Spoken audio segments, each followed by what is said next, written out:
सोलापूर महानगरपालिकेच्या सभापतीपदी स्थायी समितीच्या रंजिता चाकोते यांची वर्णी लागली आणि अनेक दिवसापासून ज्या गोष्टीची किंवा राजकीय वर्तुळामध्ये चर्चा होती त्या सभापतीपदी रंजिता चाकोते यांचे विराजमान झाले आणि सर्वात अगोदर तुमचं अभिनंदन।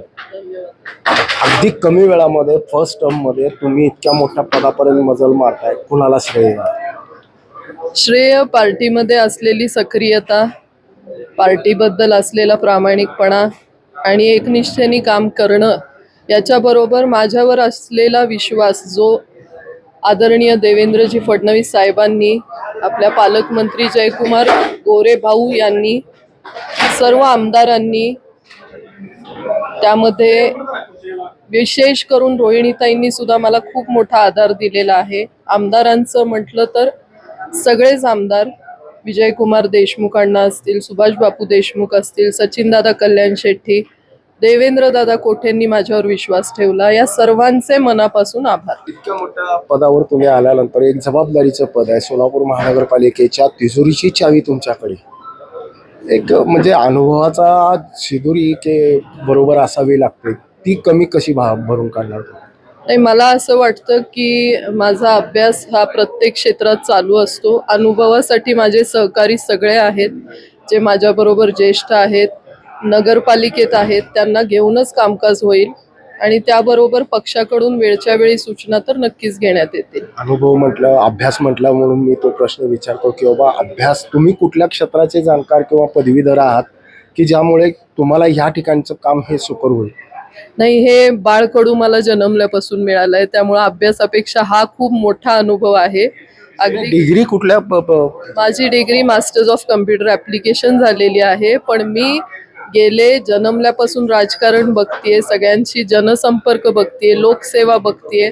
त्याही पलीकडे 16-18 वर्ष मी लिंगायत समाजातलं समाजकारण केलं, त्यामुळे अभ्यासाचं क्षेत्र जरी कम्प्युटर ॲप्लिकेशन असेल, पण मॅनेजमेंट हे मला शालेय ह्याच्यापासून, स्कूलमध्ये मी हेड प्रिफेक्ट 3 वर्ष राहिलेली आहे, मॅनेजमेंट स्किल्स हे आधीपासून आहेत। सोलापूर महानगरपालिकेमध्ये नुकतंच मागच्या 3-4 वर्षामध्ये प्रशासकीय कामकाज झालं आणि त्याच्यामध्ये महापालिकेची आर्थिक परिस्थिती खालावली किंवा उंचावली ह्याच्या बाबतीमधला अद्याप सोलापूरकरांना कुठलीही कल्पना नाही आहे, नवीन पदाधिकाऱ्यांना कल्पना नाही। जर का तुम्ही पदावर आलात तर प्रामुख्याने कुठल्या आर्थिक नाडीवर तुम्ही जास्त आर्थिक भर देण्याचा प्रयत्न करा? महापालिका तर नक्कीच भक्कम पाहिजे, कारण जर महापालिका भक्कम असेल, तिजोरी भक्कम असेल तर विकास होणार आहे। त्यामुळं ज्या काही बाबी आहेत, जसं की कर आकारणी असेल, जे काही महापालिकेच्या आपल्या जागा आहेत, वस्तू आहेत, तिथून भाडे हे असेल, किंवा आणखीन काही गोष्टींनी ज्याच्यामधून आपल्या महानगरपालिकेला सहाय्य होणार आहे, या गोष्टींना नक्कीच प्राधान्य देऊन महापालिका मजबूत। तुम्ही आता असं म्हणालात की जागे भाडे हा शब्द वापरला, म्हणजे त्याच्यामध्ये काय झालेलं आहे, काही ठिकाणी वसुली होत नाहीये किंवा जी रिक्त राहिलेली आहे, या गोष्टींना सगळ्या एक रेग्युलरली फॉलोअप करून रेग्युलर तुम्हाला नव्याने भाडे तत्वावर देण्यासाठीचे अग्रीमेंट करावे लागेल? नाही म्हणते मी, नव्याने नाही करायची म्हणजे तयारी आहे असं नाही म्हणत आहे मी। जे काही कर वसुली असतो, जे काही महापालिकेच्या जागा आहेत, ज्याच्यामधनं जे काही आपण इनपुट घेऊ शकतो, अशा ठिकाणी जाऊन त्याचा तुम्हाला असं म्हणायचं मोक्याच्या जागा आहेत आणि कवडी मोल पद्धतीनं त्याच्यातून भाडं मिळतं आणि ते अधिकच मिळावं याच्यासाठी नाही, रेडी रेकनर रेट असणारच आहे, अधिकच नाही। ह्याच्यामध्ये आणखी एक की बाबा 1500-1200चं बजेट हे 2500-250 वाढवलंय, फुगीर बजेट आहे। बजेटमध्ये कुठल्याही पद्धतीचा म्हणजे ऍक्च्युली सर्वसामान्यांच्या गरजा भागल्या पाहिजे। बजेट हे असं असतं की सर्वसामान्यांचं समाधान झालं पाहिजे। तुम्ही फुगीर ठेवून काय साध्य करणार? आता आपण हातात घेतलेलं आहे, महापौरांनी आत्ताच सांगितलं की पुढच्या 15 दिवसात आपलं बजेट होईल आणि त्या पुढच्या मंथ एंडला महानगरपालिकेचं सुद्धा बजेट होईल। त्याच्यामध्ये या सगळ्या तुम्ही सांगितल्या गोष्टींचा, बाबींचा विचार नक्की करण्यात येईल। खर्चावर काय नियंत्रण असेल? 100%। सुरुवात कोणापासून? नाही, अजून तर आत पाऊल टाकू दे. आज तर फक्त बातमी आहे. आपल्याला 6 तारखेला आधी विजयी होऊ दे, त्याच्यामध्ये बिनविरोध किंवा जे काही आहेत आपले मित्रपक्ष त्यांच्याकडून निकाल येऊ दे आणि मग त्या गोष्टीकडे आपण जाऊया. म्हणजे थोडक्यामध्ये असं म्हणायचं की पदाधिकाऱ्यांच्या खर्चाला किंवा अधिकाऱ्यांच्या खर्चावर काय आळा बसेल. एक आता गृहिणी आहे, बजेट हे घराचं तुम्ही सांभाळलंय, किती जातं काय? 100% महिला ही चांगल्या पद्धतीने घर जशी चालवती तशी महापालिका सुद्धा काटेकोरपणानेच होईल, याची तर मी ग्वाही देते.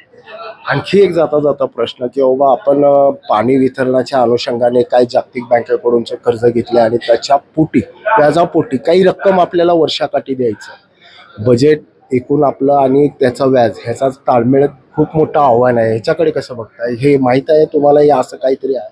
पाणी विषय आपण अभ्यास केला होता, पण आता तुम्ही म्हणलेल्या विषयामध्ये नक्कीच आपलं राज्य सरकार आहे, आपले पालकमंत्री आहे, याच्यातनं नक्कीच तोडगा निघेल आणि तो आपण पूर्णत्वास नेऊ. महिलांसाठी आता माझी नगरसेविका ज्या आहेत महिला, त्यांना समाधान वाटेल किंवा तुम्ही एक महिला आहात म्हणून त्यांना काहीतरी आधार मिळेल अशी कुठली एक कल्पना असेल?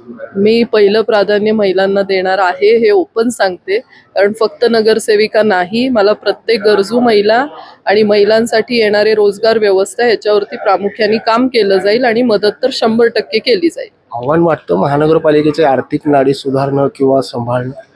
आव्हान नाही, पण करायची तर हे आहे, म्हणजे करणार 100%. म्हणूनच म्हणतात की बाबा महिलांच्या हातामध्ये जर का सूत्र आली तर ती संसाराचा गाडा असो किंवा महापालिकेच्या आर्थिक विकासाचा गाडा ते नक्कीच सांभाळतील. आणि सांभाळत असताना ते ताळमेळ असणार आहे आणि जो काही एक कसरत असणार आहे ती देखील त्याला करावी लागणार आहे. येणाऱ्या पुढच्या काळासाठीच्या आमच्याकडूनच्या खूप खूप शुभेच्छा. धन्यवाद. ब्रेन न्यूज करता यासिन शेखचा मी नितीन पाटील.